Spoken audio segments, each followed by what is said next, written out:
ಬಗ್ಗೆ ಸ್ವಲ್ಪ ಹೇಳಿ ಅಮ್ಮ. ನಾವು ಹೇಗೆ ಟೈಮನ್ನು ಎಫಿಷಿಯೆಂಟ್ ಆಗಿ ಯೂಸ್ ಮಾಡಬಹುದು, ಎಲ್ಲಿ ಎಲ್ಲಿ ಮ್ಯಾನೇಜ್ ಮಾಡಬಹುದು? ಈ ಪ್ರಶ್ನೆಯಲ್ಲಿ ಎಫಿಷಿಯೆಂಟ್ ಆಗಿ ಅಂದಿದ್ದು ಮಾತ್ರ ತುಂಬ ಮೀನಿಂಗ್ಫುಲ್ ಆಗಿದೆ.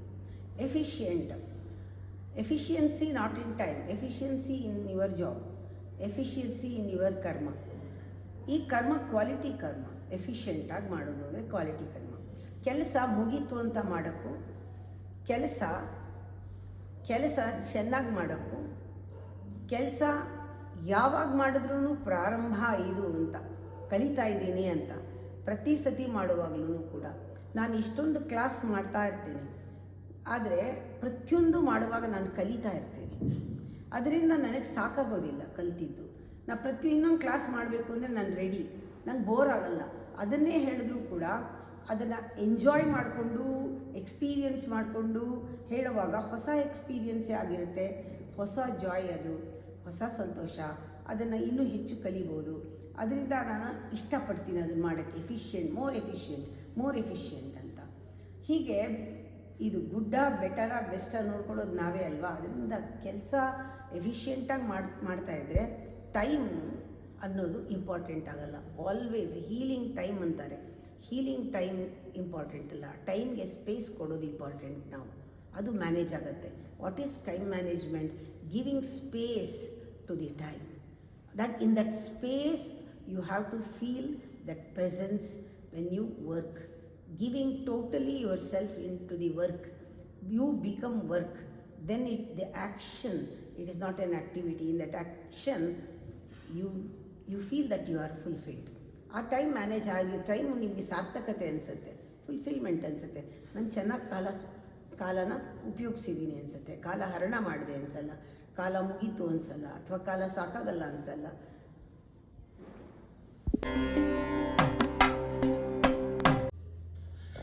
ದೇವಿ ಪೂಜೆಯಲ್ಲಿ ಯಾವುದು ಸುಲಭವಾಗುವಂತಹ ಪೂಜೆ, ಸುಲಭದ ಪೂಜೆ? ಕೆಲವು ಉಪಾಸನೆಗಳು ಕಷ್ಟ ಅಂತ ಅಂತಾರೆ, ಸಿದ್ಧಿಸಬೇಕು ಅಂತ ಅಂತಾರೆ. ಅದಕ್ಕೆ ನೀವು ಹೇಳ್ತಾ ಇದ್ದೀನಿ ಅಮ್ಮ, ದೇವಿ ಪೂಜೆಯಲ್ಲಿ ಯಾವುದು ಬಹಳ ಸುಲಭವಾದ ಪೂಜೆ? ದೇವಿ ಪೂಜೆಯಲ್ಲಿ ದೇವಿನ ನೀವು ಯಾವ ರೀತಿ ನೋಡ್ತೀರಾ ಅನ್ನೋದ್ರಿಂದ ಪ್ರಾರಂಭ. ದೇವಿ ಅಮ್ಮ ಅಂತ ನೋಡಿ ಪೂಜೆ ಮಾಡೋರಿಗೆ ಯಾವುದೂ ಕಷ್ಟ ಇಲ್ಲ. ಮಗುವಾಗಿಬಿಟ್ಟಾಗ ಮಾತ್ರ ಅವಳು ಅಮ್ಮ ಆಗ್ತಾಳೆ. ಆ ಮಗು ಆಗೋ ಪ್ರಾಸೆಸ್ಸು ಜೀವನದಲ್ಲಿ ತುಂಬ ಜನಕ್ಕೆ ಕಷ್ಟ. ಮಗು ಅಂದಾಗ ಇನ್ನೋಸೆನ್ಸ್ ಇರಬೇಕು, ಮಗು ಮುಗ್ಧತೆ ಇರಬೇಕು, ಮಗುವಿನಲ್ಲಿ ಓಪನ್ನೆಸ್ ಇರಬೇಕು, ಮಗುವಿನಲ್ಲಿ ಏನೇ ಬಂದರೂ ಅದನ್ನು ಆಕ್ಸೆಪ್ಟ್ ಮಾಡೋ ಸ್ಟೇಟ್ ಇರುತ್ತೆ. ಮಗುವಿನಲ್ಲಿ ಅಹಂಕಾರ ಇರೋದಿಲ್ಲ, ಮಗುವಿಗೆ ಏನೂ ಎಕ್ಸ್ಪೆಕ್ಟೇಷನ್ ಇರೋದಿಲ್ಲ, ಮಗು ಆನಂದದ ಸ್ಥಿತಿಯಲ್ಲಿರುತ್ತೆ. ತಾಯಿ ಹತ್ರ ಸಂಪೂರ್ಣವಾಗಿ ಟ್ರಸ್ಟ್ ಇರುತ್ತೆ, ತಾಯಿ ಏನು ಹೇಳ್ತಾಳೋ ಕೇಳ್ತಾಳೆ, ಅಂಥ ಒಂದು ಸ್ಥಿತಿ ಮಗುವಿನ ಸ್ಥಿತಿ. ಇಲ್ಲಿ ಅಹಂಕಾರ ಸಂಪೂರ್ಣ ಶರಣಾಗಿದ್ದರೆ ನೀವು ಎಂಥ ಪೂಜೆಗೂ ಯೋಗ್ಯರಾಗ್ತೀರ. ಮೊದಲು ನಾವು ಮಗು ಆಗದೆ ಫಸ್ಟ್ ಸ್ಟೆಪ್. ಮಗು ಆದಮೇಲೆ ಅವಳನ್ನು ಅಮ್ಮ ಅಂತ ಹೇಳೋದು. ಬರೀ ಅಮ್ಮ ಅಂತ ಕೂಗಿ ನಾವು ಅಹಂಕಾರದಲ್ಲಿದ್ದರೆ ಅದು ಯಾವ ತಾಯಿನೂ ಹೋಗ್ಬಿಡೋದಿಲ್ಲ. ಅವಳು ಏನು ಮಗು ಅಂತ ಕೇಳಬೇಕಾದ್ರೆ ನೀವು ಅಮ್ಮ ಅಂತ ಯಾವ ಧ್ವನಿನಲ್ಲಿ, ಯಾವ ಭಾವನೆಯಲ್ಲಿ, ಎಷ್ಟು ಇಂಟೆನ್ಸಿಟಿನಲ್ಲಿ, ಎಷ್ಟು ಅವಶ್ಯಕತೆಯಿಂದ ಆರ್ತರಾಗಿ ದೀನರಾಗಿ ಅಮ್ಮ ಅಂತೀರಾ, ಅದಕ್ಕೆ ಕರೆಕ್ಟಾಗಿ ಅಷ್ಟೇ ದೀನತೆಯಿಂದ ಅವಳು ಓಡಿ ಬರ್ತಾಳೆ ನಾವಿರೋ ಜಾಗಕ್ಕೆ. ಅದು ತಾಯಿ ಗುಣ. ಅದಕ್ಕೆ ಪೂಜೆ ಪ್ರಾರಂಭ ಆಗೋದೇ ಮಗುವಾಗಿ. ಯಾರಿಗೆ ಆ ಇನ್ನೊಸೆನ್ಸ್ ಇರುತ್ತೆ, ಯಾರು ಓಪನ್ ಆಗಿರ್ತಾರೆ, ಸರೆಂಡರ್ ಆಗಿರ್ತಾರೆ, ಅವರು ಅಮ್ಮ ಅಂತಲೇ ಶುರು ಮಾಡ್ಬೋದು ಪೂಜೆಯಲ್ಲಿ. ಅದನ್ನು ಒಂದು ಸಣ್ಣ ಒಂದು ನಾಮವನ್ನು, ಯಾವುದೇ ನಾಲಿಗೆಯಲ್ಲಿ ಹೊರಡುವಂತಹ ಸರಿಯಾಗಿ ಶುದ್ಧವಾಗಿ ಹೊರಡುವಂತಹ ನಾಮವನ್ನು ಆರಿಸ್ಕೊಂಡು ಫಸ್ಟು ಜಪದಲ್ಲಿ ಶುರು ಮಾಡಬೇಕು. ಆ ಜಪವಾಗಬೇಕು, ಆ ಜಪ ನಮ್ಮಲ್ಲಿ ಸೇರ್ಕೋಬೇಕು. ಆ ತಾಯಿ ಒಳಗಡೆಯಿಂದನೇ ನಮಗೆ ಉತ್ತರವನ್ನು ಕೊಡ್ತಾಳೆ. ಹೀಗೆ ಸ್ಟೆಪ್ ಬೈ ಸ್ಟೆಪ್ ಹೋಗುತ್ತೆ. ಯಾವ ಪೂಜೆ ಅಂತ ನಿರ್ದಿಷ್ಟವಾಗಿ ನಾವು ಡಿಸೈಡ್ ಮಾಡೋಕ್ಕಾಗಲ್ಲ. ಯಾರ್ಯಾರಿಗೆ ಯಾವ್ಯಾವುದರಲ್ಲಿ ಆ ತಾಯಿ ಒಲಿತಾಳೆ ಆ ಥರ ನಾವು ಹೋಗ್ತಾ ಇರ್ತೀವಿ. ನಮಗೇನು ಬೇಕು ಅಂತ ನಮಗೆ ಗೊತ್ತಾಗುತ್ತೆ. ಬುದ್ಧಿ ಕಮ್ಮಿ ಇದ್ದರೆ ಆ ತಾಯಿನ ಸರಸ್ವತಿ ಅಂತ ಪೂಜೆ ಮಾಡ್ತೀವಿ. ನಾವು ಮೂರ್ಖರಾಗಿದ್ದೀವಿ ಅಂತ ನಮಗೆ ಅರಿವಾದರೆ, ಅಥವಾ ನಾವು ಬಡವರಾಗಿದ್ದರೆ, ಅಂದರೆ ನಮ್ಗೆ ಇನ್ನೂ ಹೆಸರು, ಕೀರ್ತಿ, ಹಣ ಎಲ್ಲ ಬೇಕು ಅಂದರೆ ಅಂಥ ವಿವೇಕವನ್ನು ಸಂಪಾದಿಸ್ಕೊಂಡು ವಿವೇಕದಲ್ಲೇ ಲಕ್ಷ್ಮಿಯನ್ನು ನಾವು ಆಹ್ವಾನ ಮಾಡ್ತೀವಿ. ಆಮೇಲೆ ಆರೋಗ್ಯ ಚೆನ್ನಾಗಿರಬೇಕು ಅಂದರೆ ನಾವು ಪಾರ್ವತಿಯನ್ನು, ನಾವು ಆ ಬ್ಯೂಟಿನ, ಆ ದೇವಿಯ ಒಂದು ಸೌಂದರ್ಯವನ್ನು ಆಸ್ವಾದಿಸ್ತೀವಿ. ಎಲ್ಲ ಕಡೆನೂ ಅದನ್ನೇ ನೋಡ್ತೀವಿ. ಆರೋಗ್ಯ ಅವಳು ಕೊಡ್ತಾಳೆ. ಹೀಗೆ ನಮಗೇನು ಬೇಕೋ ಎಲ್ಲ ಶಕ್ತಿನೂ ಅವಳೇ ಆಗಿರೋದ್ರಿಂದ, ಎಲ್ಲವೂ ಅವಳ ಕೈಲಿರೋದ್ರಿಂದ ಅವಳೊಂದು ಧಾರಾಪಾತ್ರೆ ಥರ. ಎಲ್ಲ ಇರುತ್ತೆ ಅವಳ ಹತ್ರ, ನಾವು ಏನು ಕೇಳಿದ್ರೂ ಸಿಗುತ್ತೆ. ಅವಳೊಂದು ಕಲ್ಪವೃಕ್ಷ ಥರ. ಅದರಿಂದ ನಾವು ಇಂಥದ್ದು ಬೇಕು ಅಂದಾಗ ಕೇಳೋದೇ ಬೇಡ, ನಾವು ಅವಳನ್ನ ಒಲಿಸ್ಕೊಂಡ್ರೆ ನಮಗೇನು ಬೇಕೋ ಅವಳು ಕೊಡ್ತಾಳೆ, ಯಾವಾಗ ಬೇಕೋ ಅವಾಗ ಕೊಡ್ತಾಳೆ, ಹೇಗೆ ಬೇಕೋ ಹಾಗೆ ಕೊಡ್ತಾಳೆ.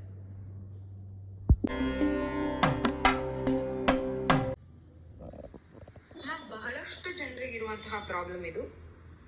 ದಿನದಲ್ಲಿ 24 ಗಂಟೆ ಕೂಡ ನಮಗೆ ಸಾಲಲ್ಲ ಅಂತ ಅನ್ಸುತ್ತೆ. ಎಲ್ಲಾ ಕೆಲಸವನ್ನ ಮಾಡಿಕೊಂಡು ಒಳಗಡೆ ಹೊರಗಡೆ ನಿಭಾಯಿಸೋದಕ್ಕೆ ನಮಗೆ ಟೈಮೇ ಸಾಕಾಗ್ತಾ ಇಲ್ಲ. ನಿಮಗೆ ಪರ್ಸ್ನಲಿ ಅಮ್ಮ ಟೈಮ್ ಸಾಕಾಗ್ತಾ? ಪರ್ಸನಲಿ ಟೈಮ್ ಅಂದಾಗ ಫಸ್ಟು ನಾನು ಈ ನಡುವೆ ಅಂದರೆ ಸುಮಾರು ಒಂದು 20 ವರ್ಷದಿಂದ ನಾನು ಗಡಿಯಾರನೇ ನೋಡಲ್ಲ.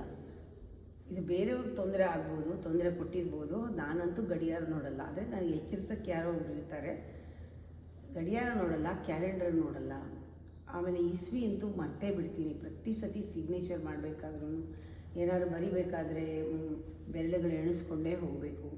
ಯಾವುದು ಆ ಥರ ನಂಬರ್ಸು ಅಷ್ಟು ನನ್ನ ತಲೆ ತಿನ್ನಲ್ಲ. ಅದರಿಂದ ನನಗೆ ಆಸಕ್ತಿಯಿಂದ ನಾನು ಮಾಡ್ತಾ ಇದ್ದಾಗ ಕೆಲಸಗಳು, time is not the point at all. I go sometimes beyond time, ahead of time. ಕಾಲ ಅನ್ನೋದು ಯಾವುದು ನನ್ನನ್ನು ಹಿಡ್ಕೊಂಡಿಲ್ಲ. 24 ಗಂಟೆ ಅಂತ ಇಲ್ಲ, ಅದಕ್ಕೆ ಇದೆ, ನಮ್ಮ ಗಡಿಯಾರದಲ್ಲಿದೆ ಅಷ್ಟೇ. ನಾವು ಈ ಕೆಲಸ ಇವತ್ತು ಮಾಡಬೇಕು, ಇವಾಗ ಶುರು ಮಾಡಬೇಕು ಎದ್ದ ಮೇಲೆ ಅಂದರೆ ಅದು ಮಾಡೋವರೆಗೂ, ಅದು ಆಗೋವರೆಗೂ ಅದ್ರ ಕಡೆ ಗಮನ ಬೇರೆ ಕಡೆ ಇರಲ್ಲ. 28 ಕೆಲಸನೂ ಒಟ್ಟಿಗೆ ಮಾಡೋಕ್ಕಾಗಲ್ಲ. ಅದರಲ್ಲಿ ಯಾವುದಾದ್ರೂ ಒಂದೆರಡನ್ನ ಆರಿಸ್ಕೊಂಡು ಕ್ವಾಲಿಟಿ, ಪ್ರಯಾರಿಟಿ, ಇಂಟ್ರೆಸ್ಟ್, ಎಲ್ಲ ಕ್ಯೂರಿಯಾಸಿಟಿ ಎಲ್ಲ ಡೆವಲಪ್ ಮಾಡ್ಕೊಂಡು ಎಂತೂಸಿಯಾಸಮಿಂದ ಮಾಡೋ ಕೆಲವು ಕೆಲಸಗಳು ಇರುತ್ತೆ. ಅದು ಮಾಡೇ ಮಾಡ್ತೀನಿ ನಾನು. ಅದಕ್ಕೆ ಎಲ್ಲೂ ನಂಗೆ ತೊಂದರೆ ಆಗಿಲ್ಲ. ಒಂದೊಂದು ಸತಿ ಅನಿಸುತ್ತೆ, ಇದು ಒಂದು ದಿವಸದಲ್ಲಿ ನಾನು ಸುಮಾರು ಎಲ್ಲರಿಗೂ ಹೇಳ್ತಿರ್ತೀನಿ, ನೀವು 3 ದಿನದಲ್ಲಿ ಮಾಡೋ ಕೆಲಸ ನಾನು 1 ದಿನದಲ್ಲಿ ಮಾಡಿರ್ತೀನಿ. ನಾನು ಬೆಳಗ್ಗೆ ಎದ್ದು 10 ಗಂಟೆಗೆ ಎಲ್ಲರನ್ನೂ ಮೀಟ್ ಮಾಡಿದಾಗ ಅವ್ರು ಎದ್ದು ಡ್ರೆಸ್ ಮಾಡ್ಕೊಂಡು ಬಂದಿರ್ತಾರೆ ಅಷ್ಟೇ. ನಾ ಎದ್ದು ಎಷ್ಟು ಕೆಲಸ ಮಾಡಿರ್ತೀನಿ ಅಂದರೆ ಅರ್ಧ ದಿವಸದ ಕೆಲಸ ನಾನು ಮಾಡಿರ್ತೀನಿ. ಬೆಳಗ್ಗೆ ಎದ್ದು ಧ್ಯಾನ ಮಾಡಿ, ಯೋಗ ಮಾಡಿ, ಪ್ರಾಣಾಯಾಮ ಮಾಡಿ, ಪೂಜೆ ಮಾಡಿ, ಆಮೇಲೆ ರೆಕಾರ್ಡಿಂಗ್ ಮಾಡಿ, ಎಲ್ಲ 11 ಗಂಟೆಗೆ ಊಟನೂ ಮಾಡಿ ಎಲ್ಲ ಮುಗಿದೋಗಿ ಅರ್ಧ ದಿವಸದ ಕೆಲಸ ಹೋಗಿರುತ್ತೆ. ಅಷ್ಟು ಮಾಡೋ ಕೆಲವರು ದಿವಸಗಟ್ಟಲೆ ಎಳೀತಾರೆ. ಅಂದರೆ ನಮಗೆ ಕಾಲ ಅಂದಾಗಲ್ಲ, ಎಂಜಾಯ್ ಮಾಡ್ಕೊಂಡು ಕೆಲಸ ಮಾಡ್ತಿದ್ರೆ ಅದೊಂಥರ ಸ್ಪಾಂಟೇನಿಯಸ್ ಆಗಿ ಅದು ನಡೀತಾ ಇರುತ್ತೆ. ಅದಕ್ಕೆ ಹೇಳೋದು, ಒಂದು ಜನ್ಮದಲ್ಲಿ ಎಷ್ಟೊಂದು ಜನ್ಮನೇ ಕಳೆದು ಬಿಡ್ಬೋದು, ಒಂದು ದಿವಸದಲ್ಲಿ ಇಷ್ಟೊಂದು ದಿವಸ ಕಳಿಬೋದು. ಕೆಲವರು 1 ವಾರ ಮಾಡೋ ಕೆಲಸನ 1 ದಿವಸದಲ್ಲೇ ಮಾಡಿರ್ತೀನಿ ನಾನು. ಆದರೆ ಆ ಕೆಲಸದಲ್ಲಿ ಎಂಜಾಯ್ ಮಾಡ್ತಾ ಇದ್ದರೆ ಎನರ್ಜಿ ಬರ್ತಾ ಇರುತ್ತೆ ಹೊರತು ಎಕ್ಸಾಸ್ಟ್ ಆಗಲ್ಲ. ಈ ಥರದ್ದು ಕೆಲವು ರೂಢಿ ಮಾಡಿಕೊಂಡಾಗ ನಮಗೆ ಟೈಮು 24 ಗಂಟೆ ಸಾಕಾಗಲ್ಲ ಅನ್ನೋದು ಇಲ್ಲವೇ ಇಲ್ಲ. ಅದು ಸುಮ್ಮನೆ ನಾವು ಅಭ್ಯಾಸ ಹೋಗಿದೆ ಆ ಥರ ಹೇಳಿ. ಕೆಲವು ಮಾಡೋಕ್ಕೆ ಇಷ್ಟ ಇರಲ್ಲ, ಕೆಲವಿಗೆ ನಮ್ಗೆ ಮಾಡೋಕ್ಕೆ ಗೊತ್ತಿರಲ್ಲ, ಅಥವಾ ನಮಗೆ ಸೋಂಬೇರಿತನ ಇರುತ್ತೆ. ಒಟ್ಟಲ್ಲಿ ಈ ಸ್ಟೇಟ್ಮೆಂಟ್ನ ನಾನು ಒಪ್ಪೋದೇ ಇಲ್ಲ. ಟೈಮ್ ಇಲ್ಲ ಅಂತಂದರೆ, ಬ್ಯುಸಿ ಅಂದರೆ ಖಂಡಿತ ಇದೆರಡೂ ಸಾಧ್ಯ ಇಲ್ಲ. ಬೇಸಿಕ್ ಟ್ರೂತ್ ಕೊಟ್ಟೋದ್ರೆ ಯಾತಕ್ಕೆ ಅವಸರ ಪಡಬೇಕು, ಯಾತಕ್ಕೆ 24 ಗಂಟೆಲಿ ರಶ್ ಮಾಡ್ಕೋಬೇಕು. ಇವತ್ತೇನು ಮಾಡಬೇಕು ಅಷ್ಟನ್ನೇ ಮಾಡೋಣ. ಯಾವುದೂ ಇಲ್ಲ, ಯಾವುದೂ ಇಷ್ಟು ಮುಗಿಸ್ಬೇಕು ಅಂತ ನಾವು ಯಾರಿಗೂ ಒಪ್ಸೋದು ಇಲ್ಲ, ಇಷ್ಟು ಆಗಬೇಕು ಅಂತ ಇಲ್ಲವೇ ಇಲ್ಲ. ಮುಗಿಸ್ಬಿಟ್ಟ ಮೇಲೆ ಇನ್ನೇನಿಲ್ಲ. ಆದರೆ ಅದನ್ನು ನಿಧಾನವಾಗಿ ತೊಗೊಳೋದ್ರಲ್ಲಿದೆ. ತುಂಬ ಬೇಸಿಕ್ ತೊಗೊಂಡ್ರೆ ನಾನು ಈ ರಶ್ ಆಗಿ ಜೀವನ ಮುಗಿಸ್ಬಿಟ್ಟು ಏನು ಮಾಡಬೇಕಾಗಿದೆ, ಏನಿಲ್ಲ. ಇವತ್ತು ಮಾಡದೇ ಇದ್ದರೆ ಮುಂದಿನ ಜನ್ಮದಲ್ಲಿ ಮಾಡ್ತೀವಿ ಬಿಡಿ. ಅದರಲ್ಲಿ ರಿಲ್ಯಾಕ್ಸ್ಡ್ ಆಗಿ ತೊಗೊಂಡಾಗ time, we are timeless, we are unbounded. ಆಯಿತು, ಈ ಜನ್ಮ ಒಂದು ಪೀರಿಯಡ್ ಥರ ಮುಗಿಯುತ್ತೆ, ಇನ್ನೊಂದು ಜನ್ಮ ಮಾಡೋಣ ಬಿಡಿ. ಅದನ್ನು ಮಾಡೋದನ್ನು ಅಚ್ಚುಕಟ್ಟಾಗಿ ನೀಟಾಗಿ ಮಾಡೋಣ. ಅಷ್ಟು ಬ್ರಾಡ್ ವಿಷನ್ ಬರುತ್ತೆ.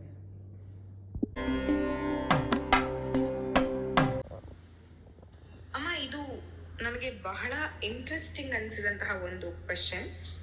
ಕಾಲಭೈರವನಿಗೂ, ಈ ಟೈಮ್ ಅಂತ ಕರಿತೀವಲ್ಲ ನಾವು, ಈ ಕಾಲಕ್ಕೂ ಏನು ಸಂಬಂಧ? ಕಾಲಾಯ ವಿದ್ಮಹೇ ಕಾಲಾತೀತಾಯ ಧೀಮಹಿ ತನ್ನೋ ಕಾಲಭೈರವ ಪ್ರಚೋದಯಾತ್. ಕಾಲ ಅಂದಾಗ ನಮಗೆ ನಾವು ದೊಡ್ಡ ಸ್ಪ್ಯಾನ್ ನೋಡೋಕ್ಕೆ ಹೋಗ್ತೀವಿ. ಆದರೆ ಬಹಳ ಆಳವಾಗಿ ಸೂಕ್ಷ್ಮ ದೃಷ್ಟಿಯಿಂದ ನೋಡಿದಾಗ ನಮ್ಮ ಪಾಲಿಗೆ ಕಾಲ ಈ ಕ್ಷಣ ಮಾತ್ರ. ಈ ಕ್ಷಣ ಜೀವಂತವಾದ ಕ್ಷಣದಲ್ಲಿ ನಾವು ಜೀವಿಸೋದು ಮಾತ್ರ ನಮ್ಮ ಪಾಲಿಗೆ ಬಂದದ್ದು. ಅಲ್ಲಿ ಏನಿದೆ ತಟ್ಟೆನಲ್ಲಿ ಈ ಕ್ಷಣ ನಮ್ಮ ಪ್ರಾರಬ್ಧ ಕರ್ಮ. By product of so many lifes is there in our plate. ಈ ಕ್ಷಣ ಇದನ್ನು ನಾವು ಸಂಪೂರ್ಣವಾಗಿ ಸರೆಂಡರ್ನಲ್ಲಿ, ಶರಣಾಗತಿಯಿಂದ ನಾವು ಸಮರ್ಪಣಾ ಭಾವನೆಯಿಂದ ಒಪ್ಪಿಕೊಂಡಾಗ ಅಲ್ಲಿ ನಮಗೆ ಸಹಾಯಕ್ಕೆ ಬರೋದು ಆ ಕಾಲ, ವಿಧಿಪುರುಷ, ಅವನೇ ಕಾಲಭೈರವ. ಆ ಕಾಲಭೈರವನಿಗೆ ಒಂದು ವಿಶೇಷವಾದ ಶಕ್ತಿ ಇದೆ. ಅದನ್ನು ನಿಮಗೆ ಗೊತ್ತಾಗತ್ತೆ. ಆ ಮೊಮೆಂಟಲ್ಲಿ ನಾವು 100% ಇದ್ದರೆ ಯಾವ ಒಂದು ನೆಗೆಟಿವಿಟಿನೂ ಅಲ್ಲಿ ಕಾಡೋದಿಲ್ಲ. ಯಾಕೆಂದರೆ ಸಾಕ್ಷಾತ್ ಅವನ ಸನ್ನಿಧಾನದಲ್ಲಿ ಅವನ ಒಂದು ಸಾಕ್ಷಿಯಲ್ಲಿ ನಾವು ಕೆಲಸ ಮಾಡ್ತಾ ಇರ್ತೀವಿ. ಅವನು ನೋಡ್ತಾ ಇರ್ತಾನೆ ಕೆಲಸ ಮಾಡೋದನ್ನು, ನಮ್ಮನ್ನು ಬೀಳ್ಸಲ್ಲ, ನಮ್ಮನ್ನು ಎಬ್ಬಿಸ್ತಾನೆ, ಕೈ ಕೊಡ್ತಾನೆ, ನಡೆಸ್ತಾನೆ, ಕ್ಲೂ ಕೊಡ್ತಾನೆ, ಎಲ್ಲ ಮಾಡ್ತಾನೆ. ಪ್ರತಿ ಕ್ಷಣವೂ ಹಾಗಿರೋದ್ರಿಂದ ಪ್ರತಿ ಕ್ಷಣ ಅವನು ನಮ್ಮ ಜೊತೆ ಇರ್ತಾನೆ. We flow with him, we flow with time. Sometimes we go ahead, sometimes we go beyond time also, because he takes you deep into the timeless dimensions. ಅದು ಕಾಲಭೈರವನ ಸ್ವರೂಪ. ಆದರೆ ಎಷ್ಟೋ ಸತಿ ನಾವು ನೋಡಿದಾಗ ಕಾಲಭೈರವ ಅಂದಾಗ ಸ್ವಲ್ಪ ಭಯಾನಕ ಅಂತ, ಅದನ್ನು ಪಿಕ್ಚರ್ದು ಕೂಡ ಸ್ವಲ್ಪ ಭಯಾನಕವಾಗಿ ತೋರಿಸ್ತಾರೆ. ಯಾಕೆ ಅಂದರೆ ಇದು ಲಯ. ನಾವು ಅಲ್ಲಲ್ಲೇ ನಾವು ಲಯವಾಗ್ತಾ ಇರುತ್ತೆ, ಅದು ಹೊಸದು ಹುಟ್ಕೋತಾ ಇರುತ್ತೆ. ಹೊಸದು ಹುಟ್ಕೊಳ್ಳೋದು ಲಯದಿಂದಲೇ. ಯಾವುದು old disappears in that moment, in that space the new appears. ಓಲ್ಡ್ಗೂ ನ್ಯೂಗೂ ಮಧ್ಯದಲ್ಲಿ ಒಂದು ಸಣ್ಣ ಗ್ಯಾಪ್ ಇದೆ, ಭಾಳ ಸಣ್ಣ ಗ್ಯಾಪು. ಅಲ್ಲಿ ನಾವು ಸಾಕ್ಷೀಭೂತವಾಗಿರ್ತೀವಿ, ಹೋಗೋದಕ್ಕೂ ಒಳ್ಳೆ ಹೊಸದು ಬರೋದಕ್ಕೂ, ಹಳೇದು ಹೋಗೋದಕ್ಕೂ. ಒಂದು ಅದ್ಭುತವಾದ ದರ್ಶನವನ್ನು ಕಾಲಭೈರವ ಕೊಡ್ತಾನೆ. ಹೀಗೆ ಕಾಲಭೈರವ ಒಂದು ಅಕಾಲ ಮೃತ್ಯು ಅಂತ ಹೇಳ್ತಾರೆ, ಅದನ್ನು ನಾಶ ಮಾಡು ಅಂದರೆ ಅದರಿಂದ ನಮ್ಮನ್ನು ಬಚಾವ್ ಮಾಡ್ತಾನೆ ಅಂತ. ನಾವು ಏನೇ ಆದರೂ ಕೆಲಸ ಆಗದೇ ಇದ್ದರೆ, ಅದು ಹಾಳಾದರೆ, ಬಿದ್ದರೆ, ಏನೋ ಎಡವಿದ್ರೆ, ಏನೋ ಮಾಡೋಕ್ಕೆ ಹೋಗ್ತೀವಿ, ಅಪಶಕ್ನ ಆದರೆ, ಇಲ್ಲ ಆದರೆ ಅದು ನಾವು ಹೇಳ್ತೀವಿ ಒಂಥರ ಮಂತ್ರ ತೊಗೊಳ್ಳುವಾಗ ಅಕಾಲ ಮೃತ್ಯು, ಭಯ, ಚೋರ ಭಯ, ಆ ಭಯ, ಈ ಭಯ ಎಲ್ಲ ನಮ್ಮನ್ನು 100% ಪಾರ್ಟಿಸಿಪೇಟ್ ಮಾಡೋಕ್ಕೆ ಬಿಡೋದಿಲ್ಲ. ಆವಾಗ ನಾವೇನು ಮಾಡ್ತೀವಿ, ಅದು ಆ ಗಳಿಗೆ ಸಾಯೋದು ಸರಿಯಾಗಿ ಸಾಯಲ್ಲ, ಇನ್ನೊಂದು ಪೂರ್ತಿ ಹುಟ್ಕೊಳ್ಳಲ್ಲ. ನಾವು ಅರ್ಬರಕಲಾಗಿ ಜೀವನ ಮಾಡ್ತೀವಿ.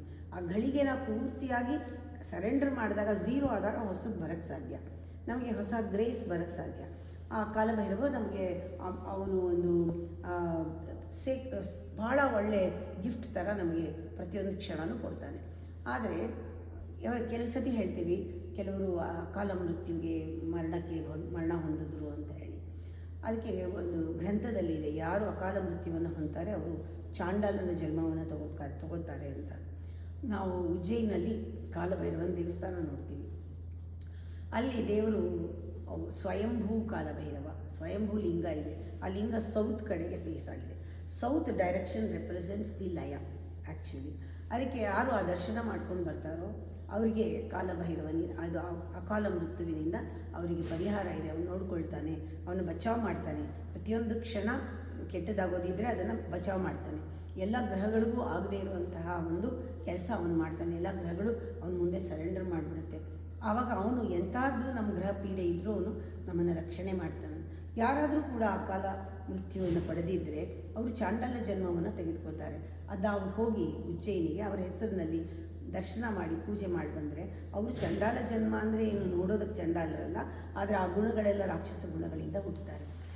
ಆವಾಗ ನಾವು ಯಾರ ಹೆಸರಿನಲ್ಲಿ ಪೂಜೆ ಮಾಡ್ತೀವಿ ಅವರು ಜನ್ಮ ತೆಗೆದುಕೊಂಡಿದ್ರೂ ಕೂಡ ಅವನಲ್ಲಿ ಬಹಳ ಚಾಂಡಾಲ ಗುಣಗಳಿದ್ರೂ ಕೂಡ ಅವನು ಅಂಥ ಪರ್ಸನ್ಗೆ, ಅಂಥ ಜೀವಿಗಳಿಗೆ ಆ ಶಿವನ ಮೇಲೆ, ಸೌಮ್ಯವಾದ ಶಿವನ ಮೇಲೆ ಭಕ್ತಿ ಬಂದು ಅವರು ಕಾಲಭೈರವನ್ನು ಪೂಜೆ ಮಾಡಿ ಒಲಿಸ್ಕೋತಾರೆ. ಆ ಚಾಂಡಾಲತ್ವ ಅವ್ರು ಹೊಟ್ಟೋಗುತ್ತೆ. ಅವ್ರು ಎಲ್ಲೇ ಹುಟ್ಟಿರ್ಬೋದು, ಅವರಿಗೆ ಒಂದು ಹೊಸ ಗ್ರಹಗತಿಗಳು ಪ್ರಾರಂಭವಾಗುತ್ತೆ. ಯಾರ ಹೆಸರಿನಲ್ಲಿ ಬೇಕಾದರೂ ನಾವು ಉಜ್ಜಯಿನಲ್ಲಿ ಪೂಜೆ ಮಾಡಿಸ್ಬೋದು ಅಕಾಲ ಮೃತ್ಯು ಆಗಿದ್ದರೆ.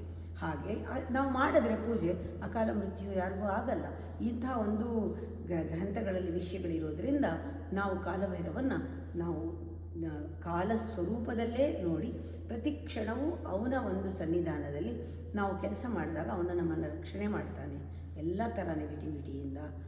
ಇದು ಕಾಲಭೈರವ ಮತ್ತು ಕಾಲಕ್ಕೆ ಒಂದು ಕನೆಕ್ಷನ್ ಮಾಡ್ಕೋಬೋದು.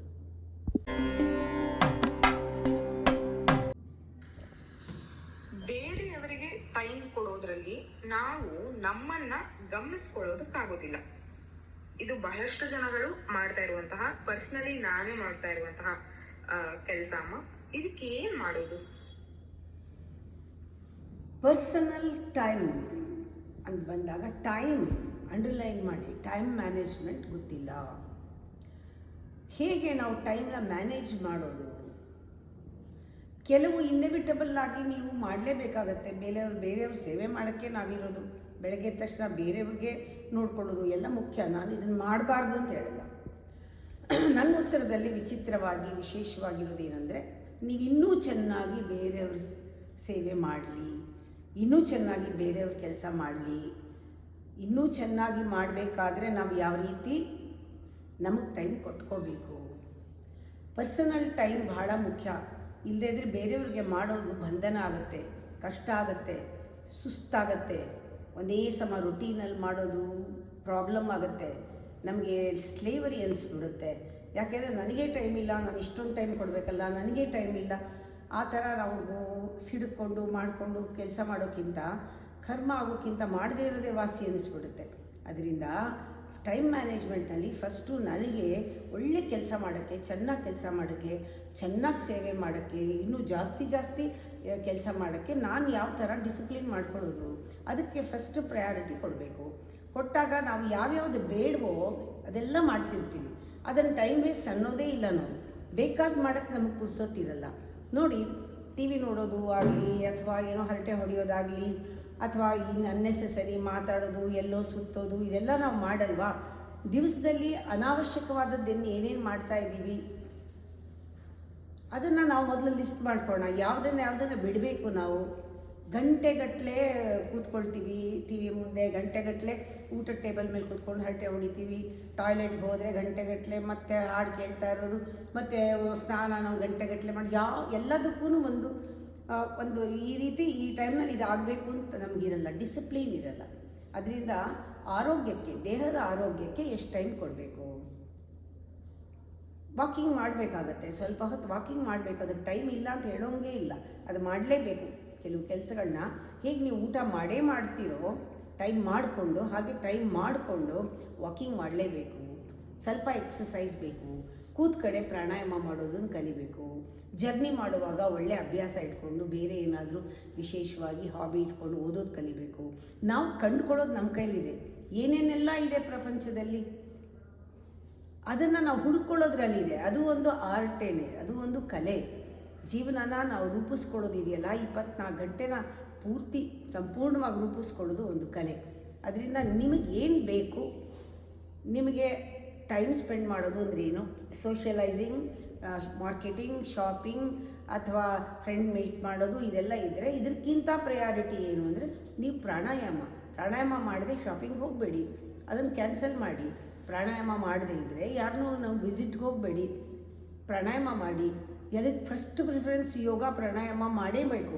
ರಾತ್ರಿ ಎಷ್ಟೊತ್ತಾದ್ರೂ ಹಾಸಿಗೆ ಮೇಲೆ ಕೂತ್ಕೊಂಡಾದರೂ ಒಂದು ಸ್ವಲ್ಪ ಹೊತ್ತು ಪ್ರಾಣಾಯಾಮ ಮಾಡಿನೇ ಮಲಗಬೇಕು. ಅಂಥ ಕನ್ಸಿಸ್ಟೆನ್ಸಿ ನಿಮಗೆ ಬೇಕಾದರೆ ನೀವು ಮಾಡ್ಕೋತೀರ. ಟೈಮ್ ಇಲ್ಲ ಅಂತ ಹೇಳೋದು ಭಾಳ ತಪ್ಪು. ಬೇರೆಯವ್ರ ಮೇಲೆ ಹಾಕ್ಬಿಟ್ಟು ನನಗೆ ಟೈಮ್ ಇಲ್ಲ ಅಂತ ಹೇಳೋದು ಇನ್ನೂ ತಪ್ಪು. ನಾನು ಇನ್ನೂ ಚೆನ್ನಾಗಿ ಮಾಡೋಂಗೆ ಏನೇನು ಮಾಡಬೇಕು ಅಂದಾಗ ನಮಗೆ ಟೈಮ್ ಸಿಗುತ್ತೆ.